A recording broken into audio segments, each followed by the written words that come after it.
han venido a alguna clase, por lo menos han leído las filminas, digamos. Son generalmente, por lo menos el año pasado hice 5 preguntas a través del LEB, ¿sí? 5 preguntas a desarrollar. Así que, bueno, este año sería parecido, 4 o 5 preguntas a desarrollar. Y, bueno, yo después lo corrijo eventualmente y subo la nota ahí.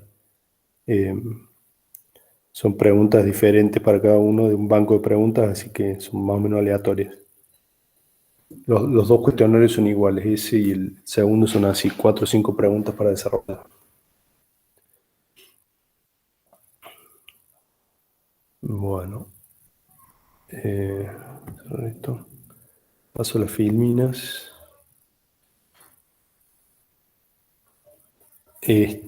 Bueno, entonces empecemos nomás. La clase pasada vimos un poco sobre, un poco más de detalle sobre procesos, digamos, cuáles eran los componentes de la imagen del proceso, qué era el concepto del proceso, etc. Vamos a ver hoy un detalle sobre la relación entre los procesos y los hilos, ¿sí? Los threads. Para esto sirve, digamos, separar la definición de proceso en dos partes, digamos. Una parte es la referida al control de los recursos, ¿sí? Y la otra parte es la referida a la ejecución del programa en sí, ¿está bien? Entonces, la parte del control de los recursos es lo que se refiere a el espacio de memoria que está asignado al proceso. Bueno, dónde están los datos, dónde está el programa, el stack, el control de los archivos que está realizando el proceso, o sea, si hay archivos abiertos, si se está escribiendo en alguno, si hay comunicación con algún dispositivo, etcétera. Todo lo que esté referido al control de los recursos que maneje el proceso, ¿sí? Separado de eso, podemos pensar en la parte de ejecución, que es básicamente la información que define el estado de ejecución del proceso. ¿Se acuerda que vimos la clase pasada algunos modelos de diferentes estados de los procesos? Bueno, esa parte de la información que corresponde a un proceso es lo que estoy hablando acá de la parte de ejecución, ¿sí? Entonces, la parte de ejecución en sí es lo que se suele llamar como un hilo, ¿sí? Que es básicamente únicamente la ejecución del código, ¿sí? En qué instrucción estamos del programa que se está ejecutando, ¿sí? No tiene nada que ver con los recursos, es únicamente separar la parte de los recursos con la parte de ejecución. Entonces, habiendo hecho esa separación, podemos hablar de procesos, ¿sí? Que tengan más de un hilo de ejecución, ¿sí? El hilo de ejecución es básicamente la traza que recorre la ejecución del programa a lo largo de las instrucciones, ¿sí? Acá eso está, bueno, no sé, representado de alguna forma por la viborita esta negra, ¿sí? Representa el hilo de ejecución, ¿sí? Entonces, un sistema multihilo, ¿sí? Se refiere a la capacidad de poder ejecutar más de una traza de ejecución, vale la redundancia, dentro de la imagen de un mismo proceso, ¿sí? Entonces, por ejemplo, tenemos en el cuadrante de arriba a la izquierda el proceso normal que hemos venido discutiendo, que tiene un solo hilo de ejecución, ¿sí? Hay un solo program counter referido a este proceso, ¿sí? O sea, la ejecución del programa se encuentra en un solo punto del código. El cuadrado gris clarito representa la parte de recursos del proceso y el hilito representa la parte de ejecución. Ahora, yo puedo tener un sistema operativo, ¿sí? Como el del cuadrante de abajo a la izquierda, ¿sí? El tercer cuadrante, en el cual hay múltiples procesos en ejecución, ya vimos cómo, y cada uno de ellos tiene un solo hilo, ¿sí? De ejecución. Ahora, cuando pasamos a sistemas multihilo, pasamos al lado derecho del gráfico, que sería el cuadrante 1 y 4, digamos, tener procesos que, si bien tienen un solo conjunto de recursos controlados, pueden tener más de un hilo de ejecución. Es decir, que el programa se está ejecutando en más de un punto al mismo tiempo, ¿sí? Para poder realizar esto, el sistema operativo y las librerías del sistema operativo requieren de algunas modificaciones para poder soportarlo, digamos. Porque todo esto que estoy mencionando puede suceder en sistemas con un solo procesador o con múltiples procesadores, ¿sí? No, eso no importa, digamos, la existencia de los hilos es independiente de la cantidad de procesadores del hardware, ¿no?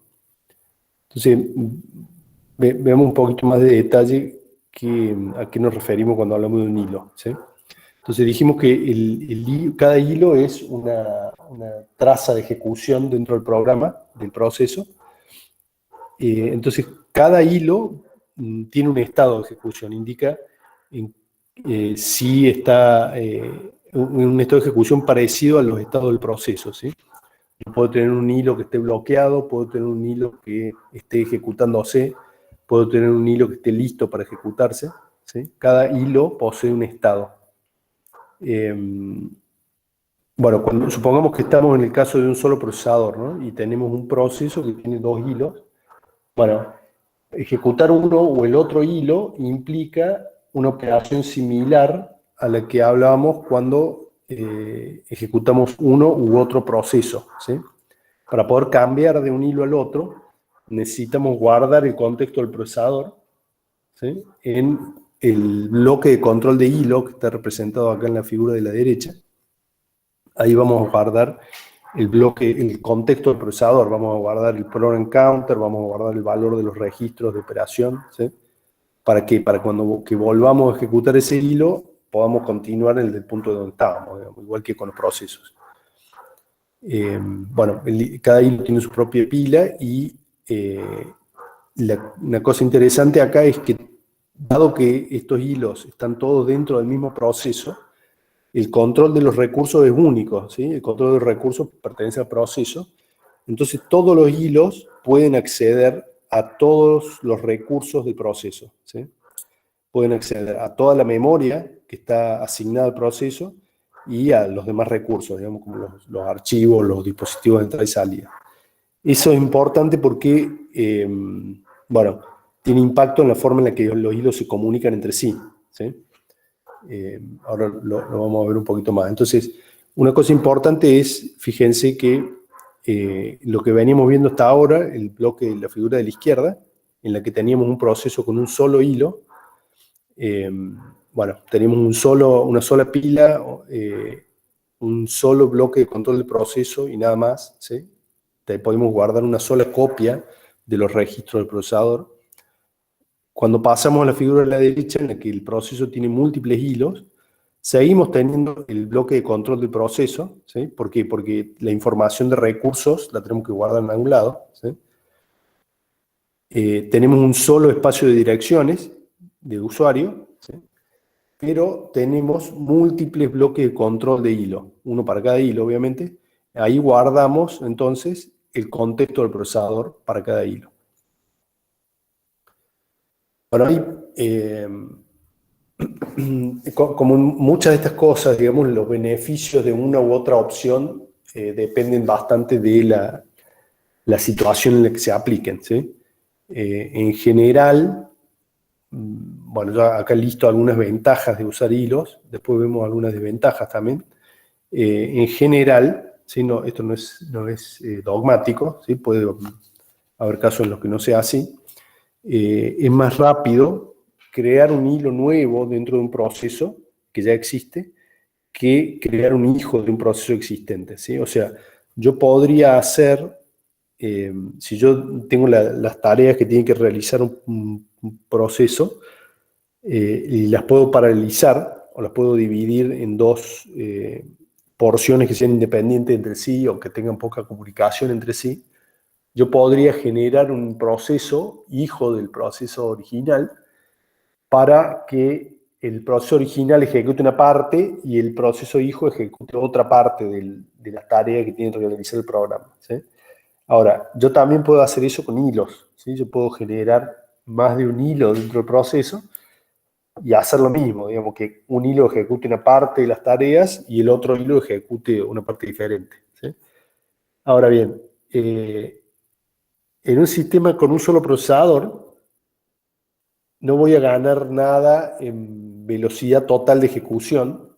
¿Por qué? Porque o se ejecuta un hilo o se ejecuta el otro, o se ejecuta un proceso o se ejecuta el otro. Digamos, cualquiera de las dos situaciones, ya sea con hilo o con procesos, voy a tener un solo thread que se va a estar ejecutando, ¿sí? Pero una diferencia es que crear el hilo es mucho más rápido, ¿sí? que crear un proceso. Lo mismo para matarlos, ¿sí? Matar un hilo dentro de un proceso es mucho más rápido que matar un proceso completo, ¿sí? Es más simple. Entonces lleva menos tiempo y menos overhead, ¿sí? Hacer un cambio de hilo dentro de un proceso, si yo estoy ejecutando un hilo y quiero ejecutar el otro hilo del proceso, eso también es más rápido que hacer un cambio de contexto a nivel de procesos, ¿sí? No es tan complicado. Entonces el overhead de cambiar entre hilos es menor al overhead que requiere cambiar de un proceso a otro, ¿sí? El cambio de contexto común, digamos, que conocemos. Y algo que es muy importante, que es el último punto, cuando yo decía recién que podríamos generar procesos, ¿sí? Un hijo para realizar parte de la tarea, generalmente cuando yo hago este tipo de cosas, digamos, necesito mantener una comunicación entre el proceso padre y el hijo, ¿sí? Hay resultados que el hijo genera que el padre necesita y tiene que haber una comunicación. Esa comunicación entre procesos se puede hacer, bueno, básicamente eh, hay una serie de métodos de comunicación entre procesos que están definidos, pero todos ellos, o la mayoría de ellos, involucran llamadas al sistema operativo, ¿sí? Casi todos necesitan que el sistema operativo se involucre en la comunicación. Eso lo hace más lento que en el caso de los hilos, en los cuales, dado que ellos comparten el espacio de direcciones de memoria, es muy fácil para los hilos comunicarse a través de ese espacio de memoria, ¿sí? Comunicarse a través de variables propias del proceso, y esa comunicación no requiere intervención del sistema operativo. No hace falta hacer llamadas al sistema para que los hilos se comuniquen a través de la memoria, ¿sí? Entonces esa es una forma más, más rápida de comunicación y hace que baje el overhead de utilizar hilos. Entre las desventajas, ¿sí? No son todas ventajas, digamos, hay problemas fundamentalmente son problemas para el programador, ¿sí? Son dificultades para el programador. La mayoría de las dificultades son de sincronización. ¿Qué es lo que pasa? Justamente como tenemos esta flexibilidad que los hilos comparten el espacio de memoria, el sistema operativo no puede protegerla, la memoria, porque está todo dentro del mismo proceso, ¿sí? Entonces, toda la protección y la sincronización de la memoria y los sistemas de comunicación dentro del mismo proceso entre hilos son responsabilidad del programador, ¿sí? Entonces, toda la sincronización se tiene que encargar el programador de hacerla. Una cosa que suele suceder es que uno termina eh, utilizando llamadas de sistema para hacer la sincronización. No sé, termino usando un semáforo o lo que sea, a pesar de que son hilos dentro del mismo proceso, ¿sí? Otra dificultad que tiene el uso de hilos es que son muy difíciles de probar, ¿sí? Cuando uno está haciendo el desarrollo, es muy difícil lograr determinismo en la ejecución.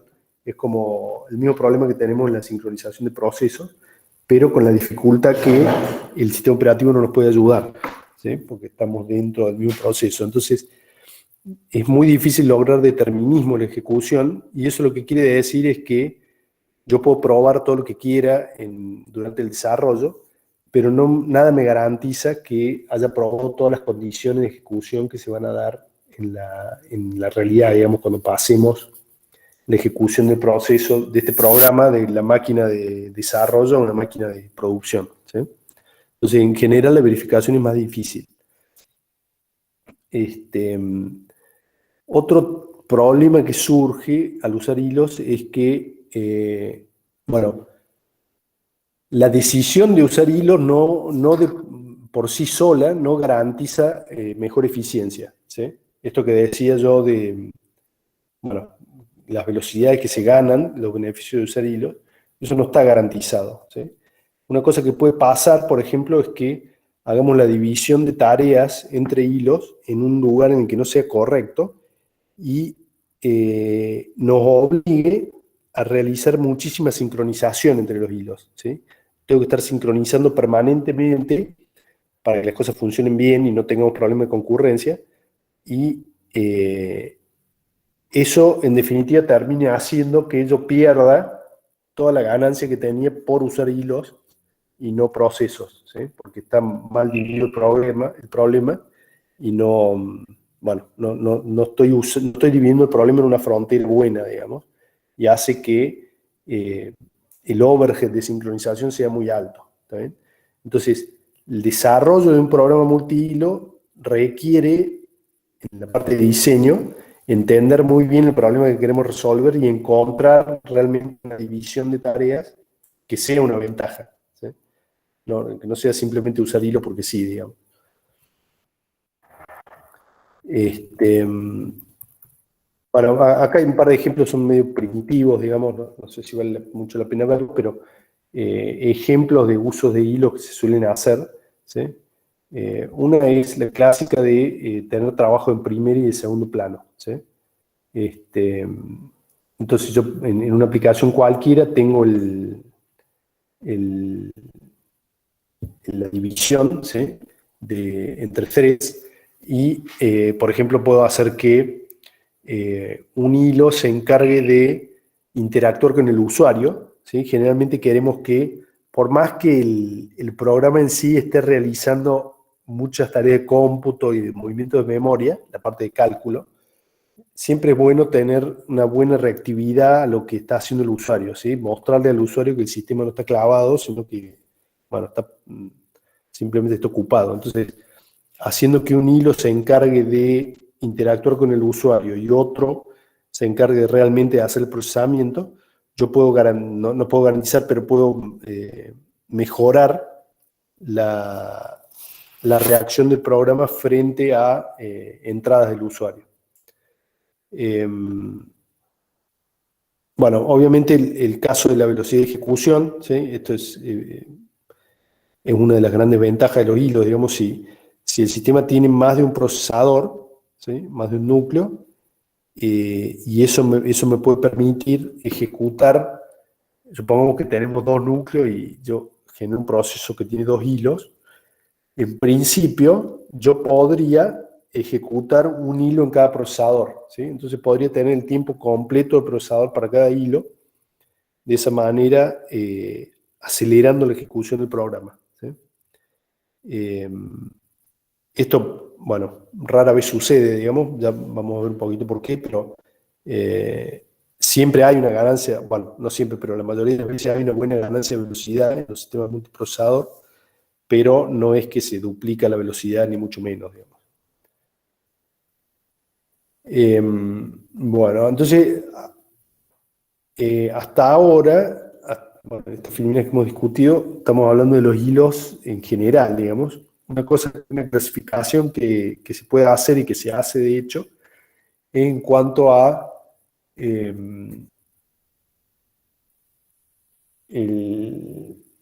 qué pasa con la planificación de los hilos, ¿sí? En el caso digamos, hay dos situaciones. El caso en el que el sistema operativo sabe de la existencia de los hilos y el caso en el que el sistema operativo no sabe de la existencia de los hilos. Veamos el caso en el que sí sabe, que es el que estamos mostrando aquí. Dado que el sistema operativo conoce la existencia de los hilos dentro del mismo proceso, entonces puede planificar la ejecución de esos hilos, el scheduler, el que decide qué hilo se ejecuta, ¿sí? Planifica la ejecución a nivel de hilos, ¿sí? Entonces, eh, bueno, el estado de ejecución se mantiene a nivel de thread, ¿sí?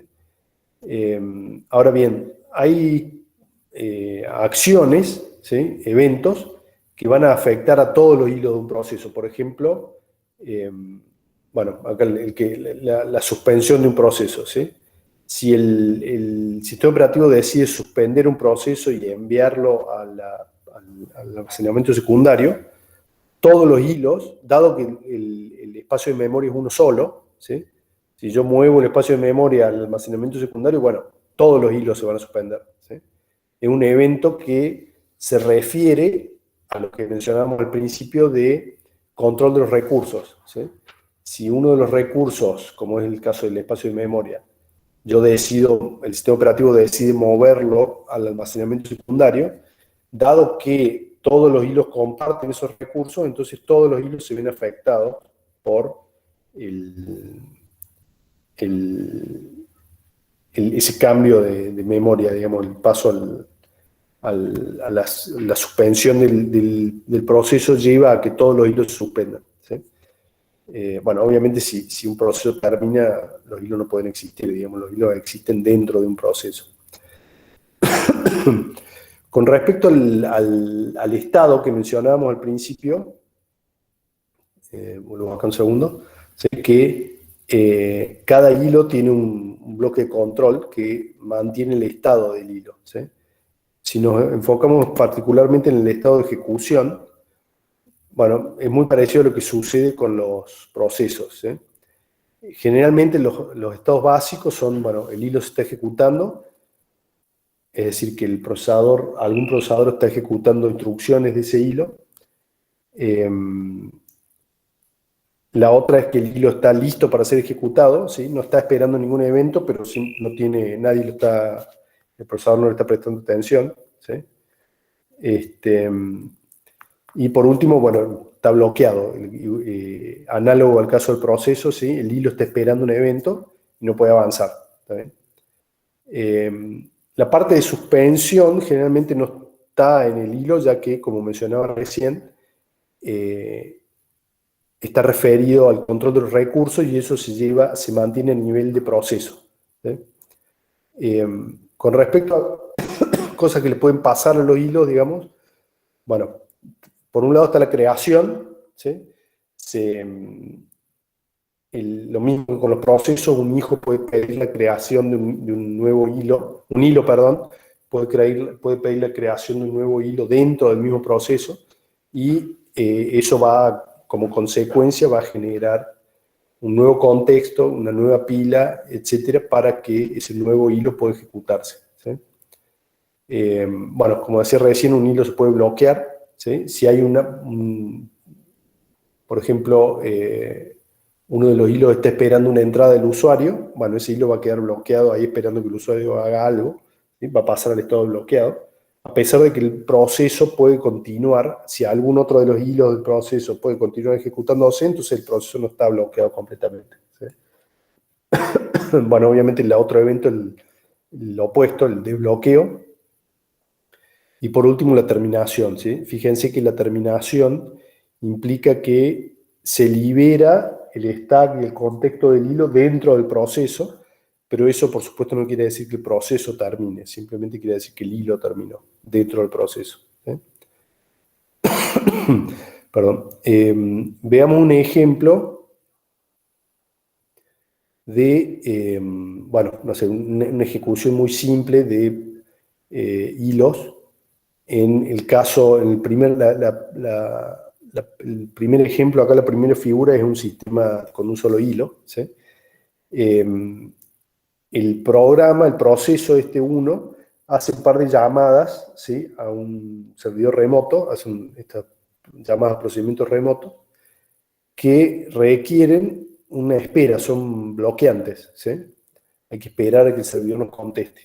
Entonces, fíjense, en el caso de usar un solo hilo, ¿sí? Lo negro demuestra ejecución, ¿sí? El proceso está corriendo, se hace la llamada de procesamiento remoto, entonces el proceso queda bloqueado, esperando a que el server remoto realice su procesamiento y nos devuelva la respuesta. Es decir, el evento que estamos esperando acá es que llegue una respuesta del server. Una vez que esa respuesta llega, bueno, se hace algún procesamiento y se lanza otra llamada de procesamiento remoto que es independiente de la primera, ¿sí? Son dos llamadas independientes. Y bueno, esperamos la respuesta del servidor para esa segunda llamada y continuamos la ejecución, ¿sí? Este, bien. Ahora, si yo utilizo hilos, ¿sí? Como yo decía que las llamadas son independientes entre sí, es decir, que yo no necesito terminar la llamada 1 para continuar, para realizar la llamada 2, y yo tengo dos hilos ahora para el mismo proceso, a pesar de tener un solo procesador, ¿no? Fíjense que la ejecución de estos dos hilos se está realizando en un sistema que tiene un solo procesador. Entonces solamente puede haber un hilo en ejecución a la vez. ¿Está bien? Fíjense que las partes negras, que son las que representan la ejecución, no hay superposición entre ellas. Se ejecuta o un hilo o el otro, pero no pueden estar ejecutándose los dos a la vez.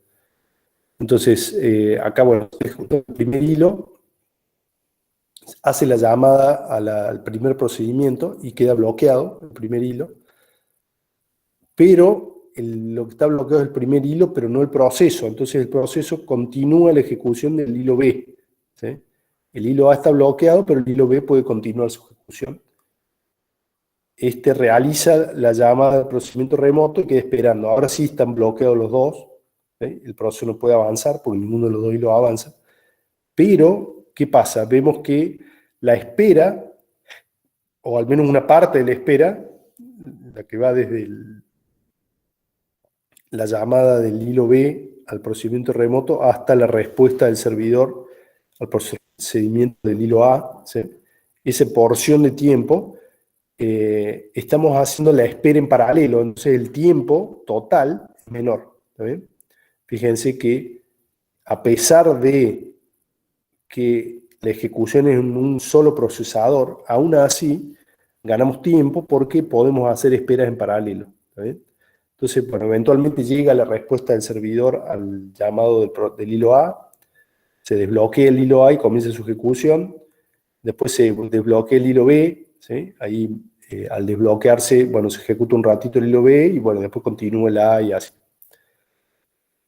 Entonces, ahí podemos ver una ventaja de usar hilos en cuanto a tiempo de ejecución, a pesar de tener un solo procesador, ¿sí? A pesar de que los hilos no se están ejecutando en paralelo. ¿Por qué? Porque sí paralizamos la espera de eventos. ¿Está bien? Podemos esperar dos eventos al mismo tiempo, digamos, y no esperarlos en serie como pasaba en el caso de la ejecución de un solo hilo. ¿Está bien? Fíjense, obviamente, que esta ventaja se da exclusivamente por las características del problema, ¿sí? Si yo tuviera que, para hacer la segunda, si mi proceso fuera tal que para hacer la segunda llamada al procedimiento remoto, yo necesito tener información de la primera, ¿está bien? No puedo esperar en paralelo. Sí o sí lo tengo que hacer en serie, sí o sí tengo que hacer la primera, recibir la información, preparar la segunda llamada y realizar la segunda llamada.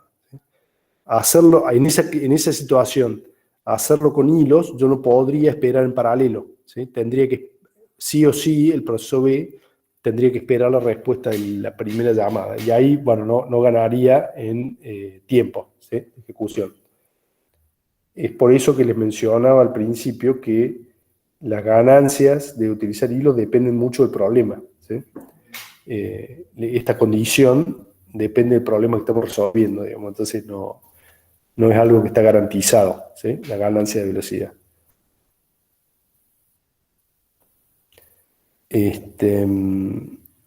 Bueno, acá son un par de ejemplos ridículos que no sé si vale la pena verlos. Por ahí menciona un ejemplo, una planilla de cálculo multithread, ¿sí? Que bueno, se hace lo que mencionaba al principio, ¿no? Se genera un thread que se encarga de la interacción con el usuario para mantener la responsabilidad del programa, ¿sí? O sea, que se abra los menús, que acepte comandos, y un segundo thread aparte que se encargue de hacer los cálculos de la planilla, ¿sí? Entonces, por ejemplo, si, bueno, no sé, yo tengo una planilla muy grande y modifico datos que generan cálculos automáticos dentro de la planilla, ¿sí? El usuario puede seguir trabajando, puede seguir apretando botones, moviendo cosas, interactuando con el programa, mientras, al mismo tiempo, se están actualizando los cálculos. Eso, bueno, no sé, genera una ventaja. Pasemos un poquito a lo que mencionaba hace un ratito de el nivel de existencia de los hilos. Yo les había dicho que dependiendo del sistema, el sistema operativo puede o no conocer la existencia de los hilos. ¿Sí? Si los hilos son desconocidos para el sistema operativo, ¿sí? Es decir, desde el punto de vista del sistema operativo, cada proceso tiene un solo hilo. Entonces decimos que estamos en una situación en la que los hilos están a nivel de usuario. ¿Sí? Porque el que conoce la existencia de los hilos es solamente la aplicación. ¿Sí? La aplicación a nivel de usuario. El caso opuesto es el caso en el que los hilos sí son conocidos por el kernel. El kernel sabe de cuántos hilos tiene cada proceso. ¿Sí? Entonces ahí decimos que son hilos a nivel de kernel. ¿Está bien? En el caso de los hilos a nivel de usuario, dado que el sistema operativo no conoce la existencia de los hilos, entonces no puede planificar la ejecución de los hilos, porque no sabe que existen. El sistema operativo lo único que hace es planificar la ejecución del proceso, y después es el proceso el que se tiene que encargar de decidir qué hilo ejecutar, ¿sí? Con el tiempo que le asigna el kernel. ¿Sí? Imagínense que, bueno, el kernel, tenemos un proceso que tiene, bueno, múltiples hilos, ¿sí? Está representado acá, y el planificador, el scheduler del kernel decide, bueno, darle un slot de tiempo a este proceso. ¿Sí? Dice, bueno, ahora vamos a ejecutar este proceso. Entonces carga el contexto del proceso en el procesador y arranca. Y ahora, mientras está ejecutando, el proceso mismo dice, bueno, tengo que ejecutar el hilo A. ¿Sí? Entonces ejecuta carga el contexto del hilo A y lo ejecuta. Después de un rato, ¿sí? El hilo A se bloquea y se bloquea solamente el hilo A, pero no se bloquea el proceso A. ¿Sí? Entonces ahora el proceso decide darle un poco de tiempo al hilo B. Para el kernel, desde el punto de vista del kernel, lo único que está pasando es que se está ejecutando el proceso. No sabe que están cambiando un hilo por otro. ¿Sí? Todo eso queda a nivel de usuario. Entonces, bueno, toda esa planificación es bastante trabajo. Obviamente no hace falta que la desarrollemos nosotros. ¿Sí? Hay librerías. Generalmente hay librerías basadas para hilos, para manejo de hilos a nivel de usuario, que incluyen todas esas funciones de gestión de los hilos, ¿sí? Para crearlos, administrarlos, etc. No hace falta que lo desarrollemos nosotros, simplemente tenemos que utilizar las librerías. ¿Sí? Esta figura de acá muestra un ejemplo de lo que estaba diciendo recién. La situación es la siguiente. Tenemos el proceso B, ¿sí? Y el proceso B tiene dos hilos. ¿Sí? Si ven acá, lo más claro sería que los hilos estén dentro de la burbuja del proceso. Imaginen que el proceso está representado por el cuadrante, ¿sí? El cuadrante A, y lo que tenemos acá de cada burbuja es el estado, tanto del proceso como el estado de cada hilo. ¿Está bien? El kernel solamente conoce el estado del proceso, ¿sí? Solamente ve lo que está dentro de la burbuja que dice proceso B. ¿Está bien? Y es el programa, el proceso en sí, el que conoce el estado de cada hilo. ¿Sí? El kernel no sabe ni que existen los hilos. Entonces, para el kernel, en el cuadrante A, para el kernel, el proceso B está en ejecución. ¿Sí? Y eso es todo lo que sabe el kernel. ¿Sí? Pero la misma librería de hilos decide, bueno, de los hilos que tengo para ejecutar, fíjense que tanto el 1 como el 2 están listos, ¿sí? El 2 se está ejecutando en este caso, pero el 1 está listo para ser ejecutado. Como es un solo, supongamos que es un caso de un solo procesador, entonces uno de los dos se puede ejecutar, no se pueden ejecutar los dos al mismo tiempo. Entonces la librería de manejo de hilos decide ejecutar el 2. pero el hilo 1 está listo para ser ejecutado, ¿sí? Ahora, en un momento llega una interrupción, ¿sí? O el sistema operativo decide por una llamada de sistemas que hace el hilo 2, por ejemplo, bloquear el proceso, ¿sí? Entonces, el proceso B, en este caso, queda bloqueado para el kernel, no le presta, lo saca de la cola de listos y lo deja esperando un evento, ¿sí? Pero desde el punto de vista de los hilos, los dos están listos para ser para ejecutarse, ¿sí? Tanto el 1 como el 2. En el caso del cuadrante C, ¿sí? Ahora llega el evento que estaba esperando el proceso B, ¿sí? Entonces el proceso B pasa a estar listo. Pero el sistema operativo no le da tiempo al procesador, ¿sí? Porque está ejecutándose otro proceso distinto. Pero aún así, los hilos siguen estando en el estado, bueno, ejecutándose y en el estado listo, ¿sí? Por último, en el cuadrante D, el sistema operativo decide de vuelta ejecutar el proceso B y, bueno, continúa la ejecución. Eventualmente, el hilo 2, ¿sí?, que se estaba ejecutando se bloquea, por ejemplo, porque está esperando que el hilo 1 haga algo, ¿sí? Por ejemplo, el hilo 1 tiene que hacer un cálculo que el hilo 2 necesita. Entonces el hilo 2 se bloquea hasta que el hilo 1 realice ese cálculo. Dado que el hilo 2 está bloqueado, la librería de manejo de hilos decide ejecutar el hilo 1, ¿sí?, sin que el kernel se entere, ¿sí? Hacemos el cambio de hilo, sin que el kernel se entere, y comienza la ejecución del hilo 1 por un rato. Entonces fíjense que la diferencia que hay entre lo que el kernel sabe que está pasando con el proceso B y lo que en definitiva está sucediendo con los hilos del proceso B, ¿sí? Es importante hacer esa división cuando estamos hablando de hilos a nivel de usuario. En el caso de los hilos a nivel de kernel es un poco más sencillo, ¿sí?, porque el kernel directamente sabe que el proceso tiene múltiples hilos, ¿está bien? Entonces le libera la responsabilidad a la aplicación de hacer la administración de los hilos y es el kernel en que se encarga de hacer todo, ¿sí? El kernel puede planificar los hilos uno por uno de cada proceso.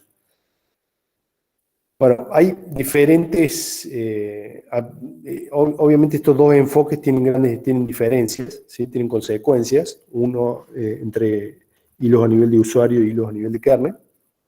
Hay diferencias. En el caso de los hilos a nivel de usuario, ¿sí?, cuando yo cambiaba acá arriba, cambiaba de la ejecución de un hilo al otro, no hace falta que se involucrara al sistema operativo para eso, ¿sí? El proceso solo puede hacerlo sin involucrar al sistema operativo. Entonces eso es, bueno, es una ventaja, digamos, porque no hace falta cambiar de modo para pasar de un thread al otro, ¿está bien? Eso reduce el overhead. Otra cosa que se puede hacer es que se puede cambiar la planificación de los hilos dependiendo de la aplicación, ¿sí? Me refiero al algoritmo de planificación de qué hilos se ejecuta cuándo. Yo puedo hacer el cambio entre aplicaciones, dado que es como si tuviera un planificador para cada aplicación, ¿sí? En el caso de los hilos a nivel de kernel, bueno, tengo un solo planificador que es el del kernel y eso es todo, digamos. Generalmente es más fácil transportar sistemas, o sea, portar de un sistema a otro programas que utilizan librerías a nivel de usuario para los hilos, ¿sí?, porque son independientes del kernel, justamente. Si una desventaja, digamos, que no tienen los hilos a nivel de kernel es que si un programa con hilos a nivel de usuario, a alguno de los hilos, ¿sí?, hace una llamada de sistema, es decir, le dice al sistema operativo, che, necesito hacer algo, el sistema operativo bloquea todo el proceso, ¿sí? Es decir, un poco lo que pasa acá, ¿sí?, en el cuadrante B. si uno de los hilos realiza una llamada a sistema, el sistema operativo va a bloquear todo el proceso y no va a poder ejecutarse el otro hilo. ¿Sí? ¿Por qué? Porque el sistema operativo no sabe que existe el otro hilo, simplemente bloquea el proceso y chao, se acabó. Entonces, bloquear un hilo significa bloquear todo el proceso, en el caso de los sistemas con hilos a nivel de usuario. Otro problemita que tiene esto es que, dado que el kernel no conoce la existencia de los hilos, le va a asignar un solo procesador al proceso. ¿Sí? Le va a decir, bueno, este proceso B se ejecuta en este procesador. Entonces ahí los hilos no pueden aprovechar la existencia de otros procesadores. ¿Sí? No se pueden ejecutar en paralelo en dos procesadores distintos, porque el kernel le ha asignado un solo procesador al proceso y, bueno, no les queda otra que compartir el procesador entre los diferentes hilos. ¿Sí? Eso con los hilos a nivel de kernel no sucede. ¿Sí? Como el kernel conoce, en este caso, el kernel conoce la existencia de los hilos, entonces puede asignar un hilo a cada procesador, en el caso de los sistemas multiprocesador, y eso hace que los hilos realmente del mismo proceso se ejecuten en paralelo. ¿Sí? Bueno, y otra ventaja, o bueno, diferencia, con el caso de los hilos a nivel de kernel, es que podemos hacer que el propio sistema operativo sea multi-hilo, ¿sí? Y se ejecuten múltiples hilos del propio sistema operativo. ¿Sí?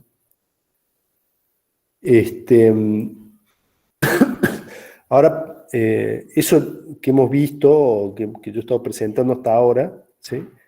Está más que nada enfocado en la existencia de los hilos sin considerar la situación de cuántos procesadores tenemos. ¿Sí? Como vimos, yo puedo tener estas múltiples hilos en sistema con un solo procesador sin problema, funciona igual, digamos, funcionalmente lo mismo, pero utilizar hilos puede dar grandes ventajas en el caso de sistemas con múltiples procesadores, ¿sí? Sistemas multicore. Bueno, acá hay un poco de por qué tenemos multiprocesadores, ¿sí? ¿Por qué se da esto de que las CPUs, digamos, los microprocesadores, de un tiempo a esta parte, todos vienen con multicore? ¿Sí? Históricamente, cuando uno quería, bueno, digamos, la razón subyacente para todo esto es la misma de siempre, ¿sí? Se quiere más velocidad. Queremos lograr más velocidad de procesamiento. ¿Sí? Por eso es que se hacen generaciones nuevas de microprocesadores, digamos. Esa es la razón para los cambios. ¿Está bien? Ahora bien, en una época anterior hace bastante ya, digamos, lo que se hacía para lograr más velocidad era aumentar la velocidad del reloj del procesador. ¿Sí? Lo único que se hacía era modificar el diseño del hardware, del circuito integrado, para soportar velocidades de reloj más altas. ¿Sí? Pasamos de decenas de megas a cientos de megas, después a gigas, ¿sí? A varios gigas. La velocidad del reloj subía. Pero esa filosofía, ¿sí? Tiene problemas. Eventualmente se llega a varios problemas, digamos, con esa idea. Los dos clásicos, digamos, los dos más, los que más definen cuánto se puede subir la velocidad del reloj, ¿sí? Son, por lo pronto, el consumo de potencia. ¿Sí? El consumo de potencia se incrementa cuadráticamente con la frecuencia en un circuito integrado, ¿sí? En general, ¿no? En un circuito digital, en general, el consumo de potencia se incrementa cuadráticamente con la potencia. Entonces, básicamente, al subir la velocidad del reloj, la potencia se va a las nubes. ¿Está bien? Otra cosa que pasa para poder subir la frecuencia del reloj, ¿sí? Lo que se hace es que los circuitos son cada vez más chicos, digamos. ¿Por qué? O sea, ¿por qué no puedo tener una frecuencia de reloj arbitrariamente grande en un circuito integrado? ¿Sí? ¿Por qué es que estoy limitado? ¿Por qué Los circuitos digitales, los CMOS, básicamente, saben que son, bueno, los transistores CMOS, no hay, hay muy poca circulación de corriente por la compuerta, ¿sí? Generalmente lo que tiene que hacer el cambio de señal es simplemente cargar o descargar la capacidad del cableado y de la compuerta del transistor, ¿sí? Es un circuito puramente capacitivo, ¿está bien? Entonces, si yo quiero aumentar la frecuencia, tratando de mantener la corriente baja, lo que tengo que hacer es reducir la capacidad del circuito, ¿sí? Para poder aumentar la frecuencia del reloj. Reducir la capacidad significa reducir el tamaño del circuito integrado, ¿sí? Reducir el área que ocupa para reducir así la capacitancia del circuito. Ahora, si yo reduzco el área y subo la frecuencia del reloj, dijimos que incrementamos la potencia consumida, ¿sí? Y la disipación de calor crece, y como el área es más chica, es cada vez más difícil sacar el calor del circuito, ¿sí? Eso se conoce como la pared de potencia a la que se llega en un circuito digital al tratar de subir la frecuencia del reloj, ¿sí? Otro problema de segundo orden, pero que existe, digamos, es el problema de la velocidad de la memoria, ¿sí? Yo subo la frecuencia del reloj del circuito integrado, del procesador, pero gano poco. ¿Por qué? Porque de todo modo tengo que esperar a la memoria, ¿sí? Tengo que, el tiempo que le lleva a la memoria a transmitirme los datos no se reduce a la misma velocidad a la que se reduce el periodo del reloj del procesador. Entonces, está bien, yo puedo hacer un montón de instrucciones por unidad de tiempo, pero muchas de esas instrucciones van a ser esperar a que la memoria me dé datos, ¿sí? Para avanzar. Entonces, ese es otro problema, la idea de aumentar la frecuencia del reloj. Bueno, una forma de ayudar a resolver o tratar de resolver este problema es con el paralelismo, ¿sí? O sea, yo realizar tareas en paralelo, ¿está bien? Entonces, manteniendo la misma frecuencia de reloj, yo puedo duplicar la capacidad de cálculo en una situación ideal, ¿no? Supongamos que un ejemplo idealizado, en el que al duplicar la unidad de procesamiento, yo duplico la capacidad de cálculo, ¿sí? Con la misma frecuencia de reloj. Si yo hubiera querido duplicar la capacidad de cálculo, duplicando la frecuencia del reloj, pero sin paralelismo, ¿sí? O sea, yo puedo lograr ese incremento en la velocidad de cálculo de dos maneras. Si quiero duplicar la capacidad de cálculo, puedo o duplicar la frecuencia del reloj, ¿sí? Es decir, que cada cálculo demora menos tiempo, o puedo mantener la frecuencia del reloj y duplicar las unidades de procesamiento, ¿sí? Al duplicar las unidades de procesamiento, yo básicamente duplico el consumo, ¿está bien? Porque tengo lo que antes tenía 1, ahora tengo 2, dado que la frecuencia del reloj se mantiene. Ahora, si yo duplico la frecuencia del reloj, dijimos que el consumo crece cuadráticamente con la frecuencia. Entonces, en vez de duplicar el consumo, lo cuadruplico, ¿sí? Entonces, desde el punto de vista de potencia, me conviene duplicar la cantidad de unidades de procesamiento y mantener la velocidad del reloj constante, para no cuadruplicar la potencia, sino simplemente duplicarla. Obviamente que eso no es gratis, ¿no? Porque uno de los costos que tiene es que duplico el tamaño del circuito, duplico el área del circuito, ¿está bien? Que eso no necesariamente es barato. Entonces, llevado a una escala mayor, esta idea que estoy discutiendo aplica a diferentes niveles, digamos. Yo la puedo aplicar al nivel del procesador, la puedo aplicar al nivel de computadoras completas, ¿eh? Yo puedo utilizar múltiples computadoras para lograr la performance de una supercomputadora única que sea mucho más rápida, digamos. Esta idea se está llevando a cabo en muchísimos lugares, digamos, los clústeres, de procesamiento, los data centers, ¿sí? El Amazon Cloud, por ejemplo, es eso, básicamente es un montón de computadoras que no son una supercomputadora, sino que son computadoras normales, digamos, pero tengo muchas de esas. Entonces las puedo utilizar en paralelo para lograr una capacidad de cómputo equivalente al de una supercomputadora.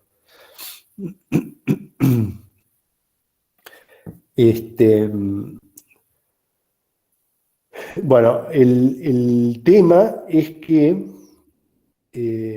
está muy lindo esto desde el punto de vista del diseño de un circuito integrado y del consumo, que les mencionaba recién desde la parte electrónica, digamos, pero genera un problemón para la parte de programación, la parte de software, ¿sí? O sea, básicamente lo que se hace acá al paralelizar el hardware, es decir, bueno, yo en teoría, ¿sí? Yo duplico el hardware, tenés el doble de capacidad de cómputo, ¿sí? Porque están ahí las dos unidades de procesamiento, donde antes tenías una sola. Entonces, en un solo ciclo de reloj, ahora podés ejecutar dos instrucciones, cuanto antes podías ejecutar una sola, ¿sí? Bueno, eso está muy bien, pero lo difícil acá es hacer un programa que pueda aprovechar eso, ¿sí? No es tan simple realizar un programa que pueda aprovechar ese paralelismo, ¿sí? Entonces, ahí básicamente lo que se hizo es, los diseñadores de circuito dijeron, bueno, nosotros llegamos hasta acá, esto es lo que te podemos dar, y que el diseñador del software se arregle para aprovecharlo a eso, ¿sí? Y ese es un problema que no es tan simple de resolver, ¿está bien? Obviamente ha habido muchísimo avance. Hay, bueno, las arquitecturas más clásicas o más comunes son las de multiprocesadores simétricos, ¿sí? Estos son sistemas en los que tenemos múltiples procesadores, todos son iguales entre sí, ¿sí? No hay una diferencia fundamental entre un procesador y el otro, por eso se llama simétrico, y todos tienen la misma responsabilidad, ¿sí? Ese es un caso. El otro caso son los clusters, en los que lo que se paraleliza no es un procesador, sino ya es un sistema completo, se paraleliza toda una computadora, ¿sí? ¿Qué pasa? Los multiprocesadores simétricos comparten la memoria principal. Los clusters, no, los clusters tienen que intercambiar, no comparten la memoria principal y tienen que intercambiar datos por medio de mensajes, ¿sí? Esa es la diferencia fundamental, digamos. Hay una clasificación, ¿sí? Una jerarquía de arquitecturas paralelas de procesamiento, ¿sí? Bueno, por lo pronto tenemos esta división, la primera división que divide entre cómo manipulamos los datos, ¿sí? Cómo es el problema. Si vamos a ejecutar una sola instrucción, single instruction, ¿sí? La misma instrucción en múltiples datos, ¿sí? Es decir, yo aplico la misma operación a múltiples datos diferentes al mismo tiempo. Esa es una opción. La otra opción es a diferentes datos les aplico diferentes instrucciones, ¿sí? Esa es la otra opción. Entonces, ¿quién me dice de ustedes, a ver si alguno está despierto todavía, me dice un ejemplo de un procesador que utilice la arquitectura de la izquierda, de una sola instrucción para múltiples datos? Un procesador que ustedes conozcan.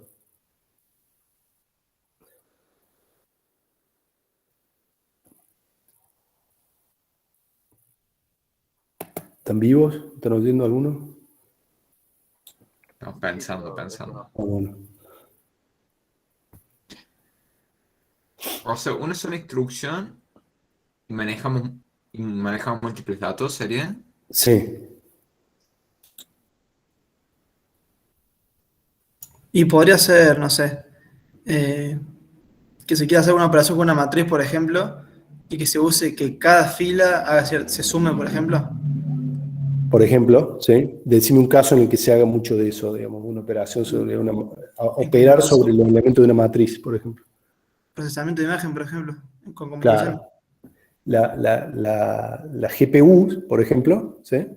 Que usan, hacen eso básicamente. Digamos, las GPU son súper flexibles, pero originalmente, ¿sí? La idea de la aceleración de video por hardware es que aprovechar que generalmente las operaciones que se aplican sobre las unidades, las imágenes de video, son todas iguales. Por ejemplo, no sé, aumentar la luminosidad o hacer un poquito más rojo todo, por ejemplo, ¿sí? Entonces, es la misma instrucción, la misma operación, pero sobre muchos datos distintos, ¿sí? Entonces, ¿qué hacemos con una GPU? La GPU lo que hace es, tiene múltiples procesadores, ¿sí?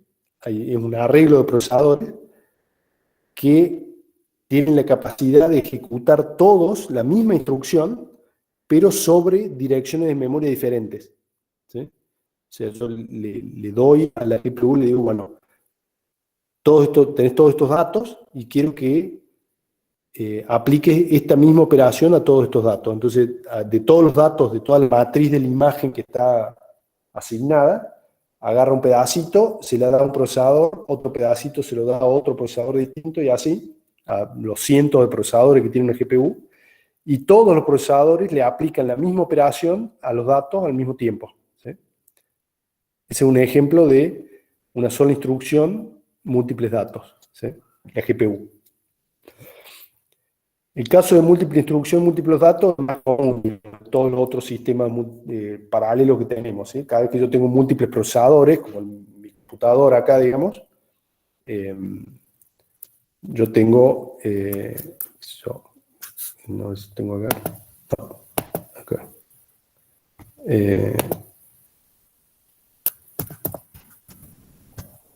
Bueno, volviendo al top de la otra vez, digamos, por ejemplo, yo tengo múltiples núcleos, ¿sí?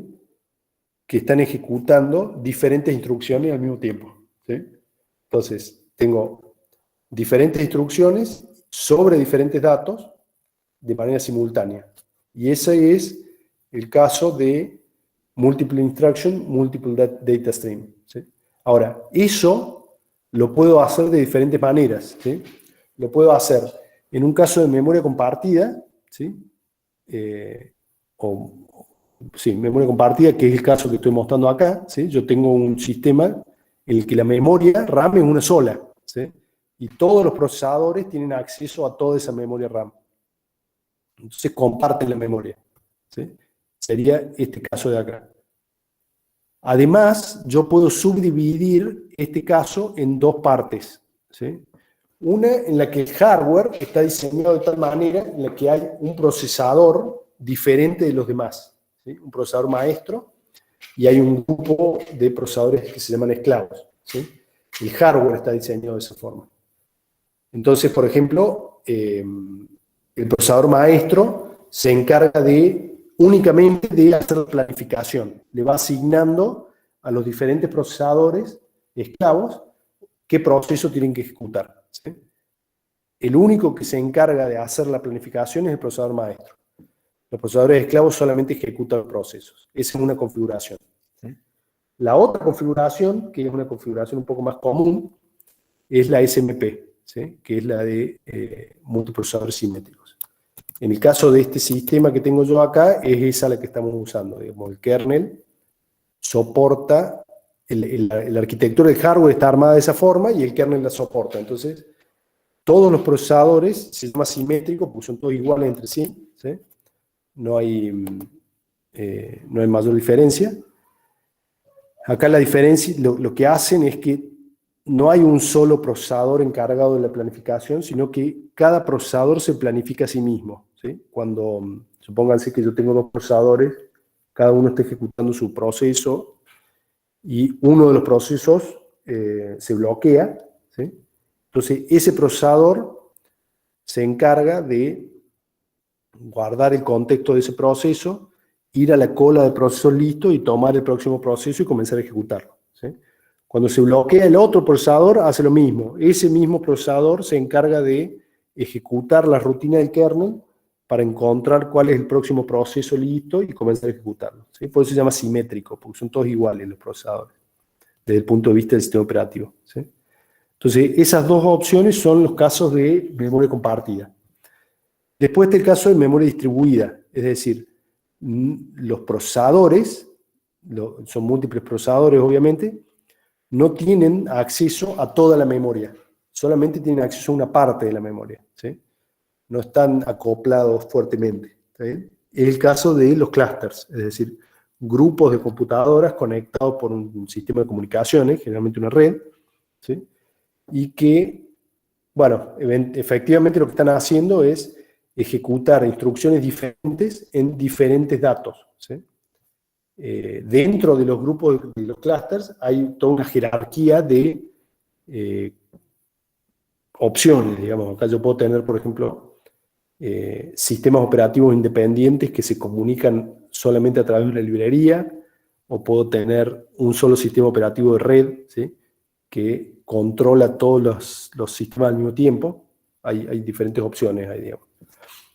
Pero bueno, esta es una taxonomía, digamos, se llama taxonomía de Flint, que es la que define las opciones que hay de procesadores paralelos, digamos.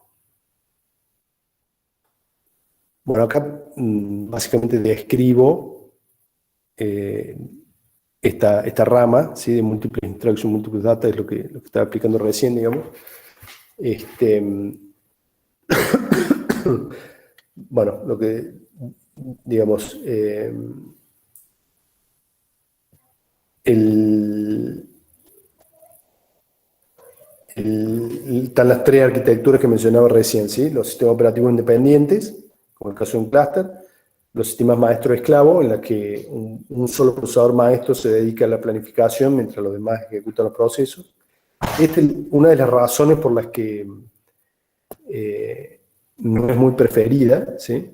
Es porque puede pasar, digamos, que no escala bien. Es decir, si yo sigo agregando procesadores esclavos, ¿sí?, va a llegar un momento en el que el procesador maestro va a ser un cuello de botella, ¿sí?, porque va a tener que planificar tantos procesos que ya no le va a dar abasto y el sistema en sí se va a ver resentido. Digamos. Yo no puedo hacerlo escalar indefinidamente a la estructura maestro-esclavo, porque en algún momento el procesador maestro ya no va a dar abasto y ya, bueno, se acabó, digamos, ya no puedo crecer más. En el caso del SMP también va a suceder lo mismo, pero no por esa razón, digamos, ya que todos los procesadores se planifican a sí mismos, ese riesgo del cuello de botella que teníamos con el maestro no sucede, pero va a haber cuellos de botella en los recursos compartidos, ¿sí? Por ejemplo, la cola de procesos listos, ¿sí?, es una sola. Hay una sola cola de procesos listos en la memoria y todos los procesadores tienen que acceder a esa cola y tomar su proceso, ¿sí? Es un recurso compartido la cola esa. Como es un recurso compartido, hay que resolver la concurrencia, ¿sí?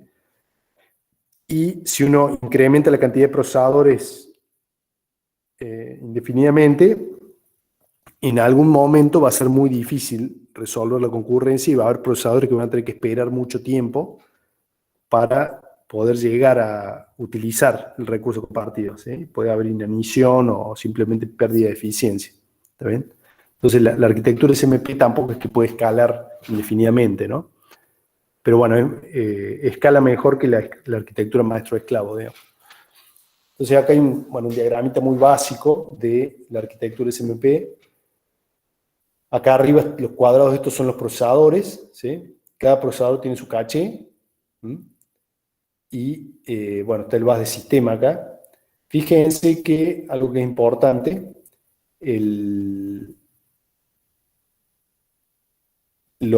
dado que cada procesador, ¿sí?, planifica de manera independiente, yo puedo tener, por ejemplo, que en un momento un proceso se esté ejecutando en el primer procesador, ¿sí?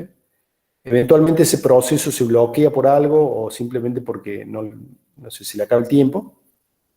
El procesador lo abandona, va y busca un proceso nuevo en la cola de procesos listos y más tarde otro procesador vuelve a tomar el primer proceso que estábamos hablando. Entonces ahora ese proceso que antes estaba ejecutando en el primer procesador, ahora se va a ejecutar en el segundo procesador, ¿está bien? Bueno, ¿qué consecuencias tiene eso? Una de las consecuencias que tiene es que es más difícil que el caché sea útil, ¿sí? ¿Por qué? Porque todo el caché del procesador original, ahora lo tengo que pasar, todas las instrucciones que tenía en el caché del primer procesador, ahora para que me sirvan para algo, las tengo que pasar al caché del segundo procesador, ¿sí? Entonces, eso me genera un overhead, ¿está bien? No es perfecta la arquitectura SMP. Bueno, todos los procesadores tienen acceso igual, el mismo acceso, con la misma prioridad a la memoria principal, ¿sí? A través del bus de sistema. Y lo mismo sucede con los dispositivos de entrada y salida, ¿sí? Cualquier procesador puede acceder a cualquier dispositivo de entrada y salida, ¿sí? Por eso es que se llama simétrico, digamos. Acá en los sistemas multiprocesadores hay una gran variedad, ¿sí? Hay sistemas que son multi-chip, es decir, hay múltiples pastillas. Ahora se ve muy poco eso, pero en una época más comunes, por ejemplo, uno compraba la motherboard y tenía 2 sockets para poner 2 procesadores ahí, ¿sí? Si no, hay otra opción que es simplemente un solo silicio con múltiples procesadores integrados adentro, ¿sí? O aún más, no sé, el caso de los procesadores con hiperthreading, ¿sí? Como lo de... Bueno, hiperthreading en realidad es un nombre de marketing que le da Intel, ¿sí? Que en ese caso, bueno, son básicamente hay una sola unidad de ejecución, ¿sí? Pero los registros del procesador están duplicados, ¿está bien? Entonces, desde el punto de vista del sistema operativo, es como si tuviéramos dos procesadores, porque todos los registros de estado del procesador están duplicados. Entonces el sistema operativo los ve como 2 procesadores, ¿sí? Pero en realidad hay una sola unidad de ejecución que va alternando la ejecución de un juego de registros al otro, ¿está bien? De acuerdo a, bueno, la situación, que eso lo define el microcódigo del procesador, va alternando la ejecución entre 2 hilos diferentes. Cada hilo ocupa un juego de registros de estado del procesador, ¿sí? Desde el punto de vista del sistema operativo son 2 procesadores distintos, pero en realidad lo que está duplicado son los registros de estado. Y la unidad de ejecución es una sola, digamos.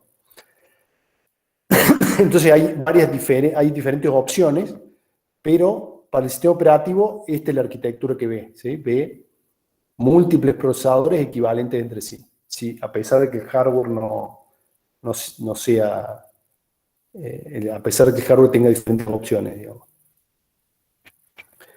Bueno, obviamente para soportar el procesamiento simétrico es importante hacer cambios en el sistema operativo, ¿sí? El sistema operativo tiene que estar preparado para soportar el procesamiento simétrico, ¿sí?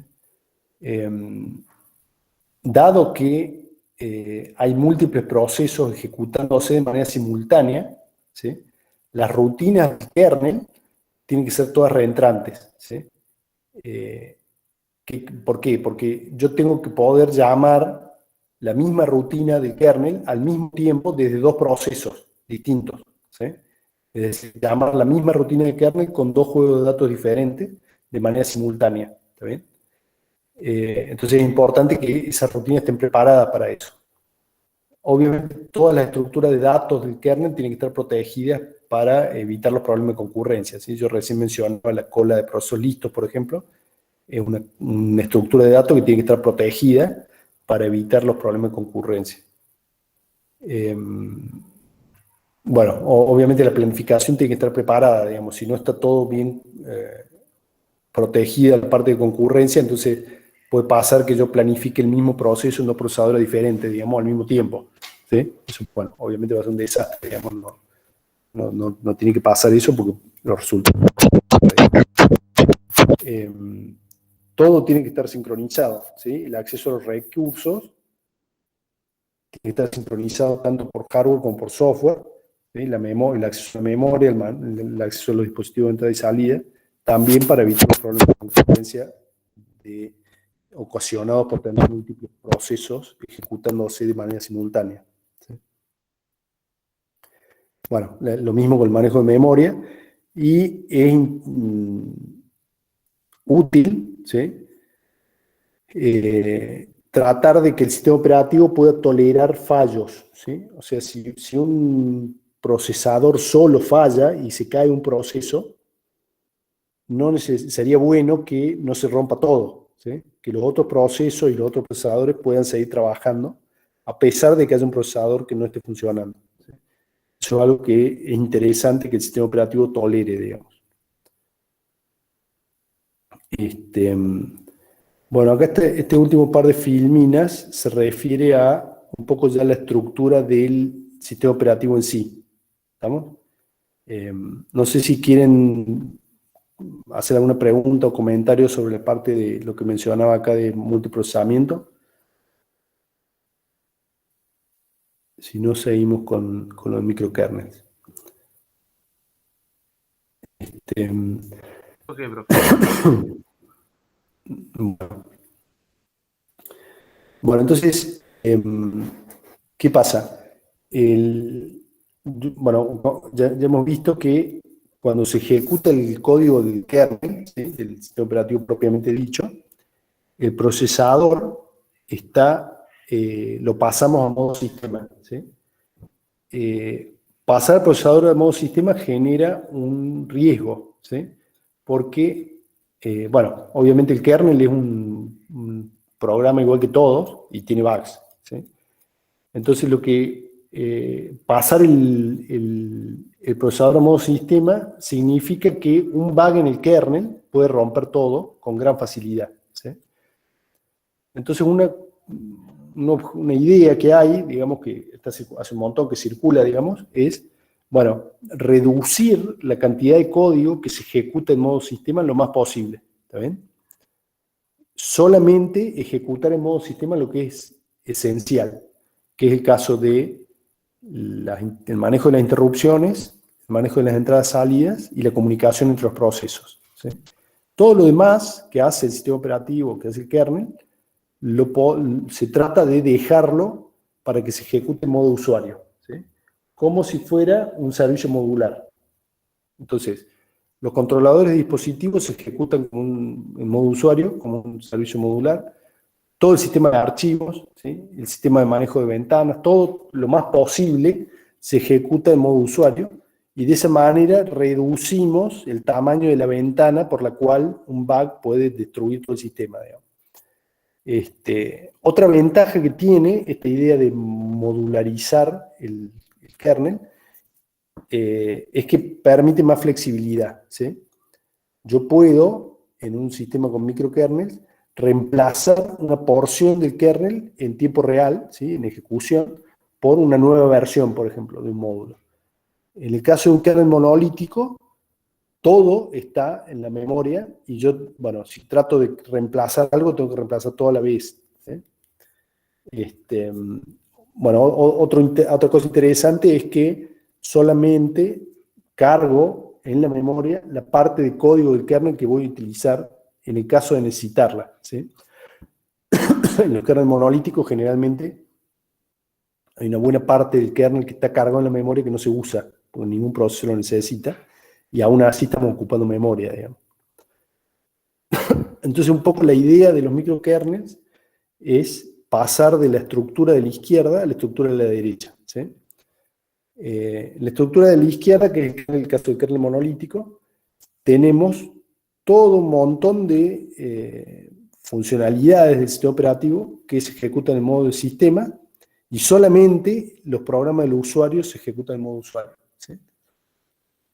En el caso del microkernel, que es la parte de la derecha, solamente la parte que gestiona las interrupciones, entrada y salida y la comunicación entre procesos se ejecuta en modo sistema, y todo lo demás, tanto los procesos del usuario como los procesos del kernel, se ejecutan como procesos comunes en modo usuario. Un ejemplo de esto, bueno, que doy acá, que es el que da el libro, es el caso del manejo de memoria, ¿sí? Entonces, el controlador de la paginación, ¿sí?, se puede ejecutar en nivel usuario, y cada vez que una aplicación, bueno, acá cuando se refiere a un page fault, quiere decir que la aplicación quiere acceder a una instrucción que no está en la memoria, no está presente en la memoria, entonces se genera un fallo de página, ¿sí? Ese fallo de página lo detecta el microkernel y le manda un mensaje al paginador para que se encargue de traer esa página a memoria, ¿sí? El paginador se ejecuta en modo usuario, ¿sí? Entonces, la única parte que se ejecuta en modo sistema es la parte de enviar el mensaje de el fallo de página desde la aplicación hacia el paginador. Bueno, una vez que eventualmente, después de múltiples procesos, digamos, la página ya está en la memoria. Es decir, lo que quiero decir por la página quiere decir que la instrucción que la aplicación necesita ya está en la memoria principal, o sea que ahora se puede ejecutar, y el paginador se entera de esto y le avisa también por un mensaje a través del microkernel a la aplicación que puede continuar, ¿sí? Le dice al kernel, bueno, ya está, sucedió el evento que estábamos esperando, podemos planificar de vuelta esta aplicación y continuar la ejecución, ¿sí? Entonces, toda la parte de manejo de paginación se ejecutó en modo usuario y solamente la parte de envío de mensajes y de planificación se ejecutó en modo sistema, ¿sí? De esa forma se reduce, como les decía recién, un poco la ventana que tienen los bugs para romper todo, ¿sí? Y además, teóricamente, ¿no? Estoy mencionando, en teoría yo podría reemplazar el paginador, ¿sí? Por otro durante la ejecución del sistema, ¿sí? Sin tener que reemplazar todo el kernel, digamos. Esto, bueno, no necesariamente sucede, pero es una posibilidad, digamos. Existen sistemas operativos con microkernel, hay muchos desarrollos, ¿sí? Es una idea que, bueno, existe hace bastante, pero no es que es la panacea, digamos. Hay bastante resistencia, digamos, a pasar a microkernels. Una de las razones es que no es fácil convertir un kernel monolítico en un kernel de microkernel de manera orgánica, ¿sí? Prácticamente hay que escribir todo de nuevo, ¿sí? Entonces, bueno, desde el punto de vista de desarrollo de software, a nadie le causa mucha gracia, digamos, tener que reescribir todo el código de nuevo para pasar de una arquitectura a la otra, ¿sí? Por esto que, bueno, por ahí puede haber resistencia a adoptar la arquitectura de microkernel, ¿sí? Bueno, creo que esa sería la última filmina para hoy. No sé si tienen preguntas o comentarios que quieran hacer. Repito la fecha del coloquio, del cuestionario. El primer cuestionario va a ser el 22 de septiembre, ¿sí? El miércoles 22 de septiembre a la hora de la clase. Es muy breve, digamos, no vamos a tener clase ese día. Simplemente yo voy a abrir la llamada, igual que ahora, y al mismo tiempo voy a abrir el cuestionario en LEB, entonces ustedes se ponen a responderlo y si alguien tiene preguntas, me hace preguntas por la llamada, digamos. Entonces, bueno, una vez que terminen de responder todo, ya se pueden desconectar de la llamada y siguen con su vida, digamos. No vamos a tener clase ese día, digamos. ¿Sí? Genial, profe. Yo tengo una pregunta respecto a esto. Decime. ¿Cómo interactúa, por ejemplo, los hilos del microprocesador con los hilos de una GPU? O sea, ¿interactúan de la misma manera o es diferente? O imagino que lo manejará de una forma el sistema operativo también, pero no estoy seguro. Claro, digamos, una forma de manejar la interacción entre la CPU y la GPU es a través de una librería que viene con la GPU, por ejemplo, CUDA, ¿sí? Claro, entiendo. Pero todo a nivel de usuario, digamos, ¿no? Exacto, todo es a nivel de usuario, digamos. Toda la Bien. librería de manipulación de la GPU se hace a nivel de usuario. Entonces, desde el punto de vista del kernel, el proceso se está ejecutando, ¿sí? Y bueno, el kernel ni sabe qué es lo que está corriendo en la GPU, ¿sí? Simplemente Claro. dice, bueno, haz lo que quieras y el usuario utiliza la librería para poder manipular la GPU. Le pasa datos, le carga datos en la memoria, le dice qué instrucciones tiene que ejecutar, qué sé yo. La GPU ejecuta devuelve los datos, le dice, bueno, ya tengo los datos listos, a través de DMA escribe en la memoria principal lo que haga falta. Para el sistema operativo, simplemente es un proceso que se está ejecutando, digamos. De una, queda claro. Gracias.